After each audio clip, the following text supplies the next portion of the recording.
Vampire Survivors was a surprise hit in 2022 with its simple to learn mechanics yet addictive upgrade and play loop.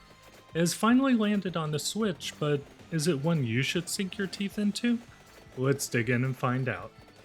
The way you play Vampire Survivors is probably the first to throw people off. It can literally be played with one hand. You just move around giant maps and avoid enemies while your character auto attacks. The longer you last in a level, the more enemies will start piling in and also become more difficult to take out. You progress by picking up gems that the enemies drop on death that you get experience from, and when you level up, you get to choose from a random set of weapons or powers. You can only collect up to 6 of each of the weapons or power-ups during a run, so a lot of strategy in Vampire Hunters is built around which you choose and the synergy you create around them. You can also choose to upgrade your weapons or power-ups to make them stronger, so there is some thought around timing to do this. Way too long and you could have a full loadout doing nothing for damage, which will cut a run short. You can also find power-ups lying about and other items that can evolve the game, like the ability to see the map of each level. There are also boss-like creatures that, once taken out, have a chance to drop a chest. Opening the chest give you the random opportunity for a bunch of coins and 1, 3, or 5 upgrades of the weapons or power-ups you currently have equipped.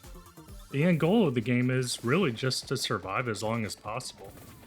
The coins you unlock during your time at the different stages can be used to unlock permanent upgrades to make the future runs easier. There are a ton of characters that you'll find that also take coins to unlock as well. Each character normally starts with a different weapon and some sort of perk or disadvantage to them that, honestly, they're all pretty fun to try out and experiment with. Some I thought seemed pretty bad at the start of a run could end up being absolute tears by the end and turning into my new favorite pick. There is also an evolution mechanic in which certain weapons and power-ups, when held and leveled up to their max, will create an opportunity for its evolved type to drop from a treasure chest. These can be super powerful and are often game changers for the survival in a run. There are tons of other secrets and unlocks in Vampire Survivors, and it really just helps to continue pushing you through the game. So the big question on a lot of people's minds is probably around the performance on the Switch. And I'm happy to report that I've had personally no issues with my time with the game. I've had massive amounts of enemies and effects on screens with no issues in performance that I could see. As far as the graphics themselves go, they're just basic sprites that look like they were ripped out of some sort of Castlevania game. There's really nothing good or bad about them overall.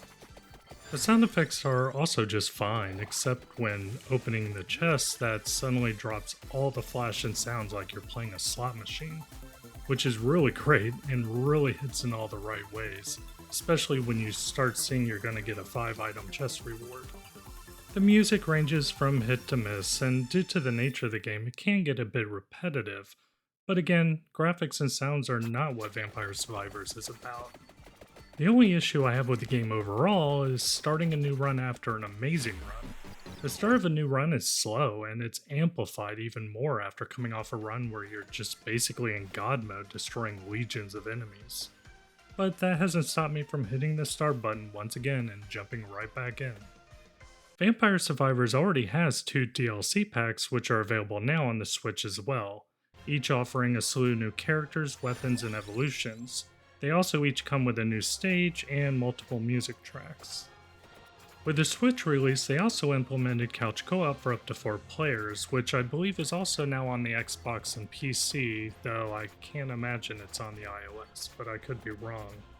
They did say they're also hoping to get online co-op working in the future. Other things planned for the future is cross-platform progression, a teased adventure mode they said will be announced in coming weeks, and even more free content.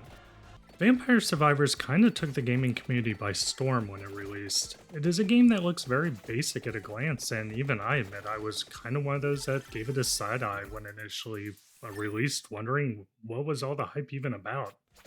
I'm not even the type of player that cares about graphics when you look at a game like Vampire Survivors, but all that changed once I got my hands on it.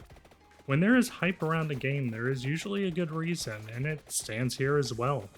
It is a ton of fun and just triggers all the right feelings as you're mowing down swarms of enemies. It is also interesting to see a new game genre like bullet heaven appear in general, since it's so rare anymore to see new game styles you know others are going to try and mimic and evolve with their own takes on it.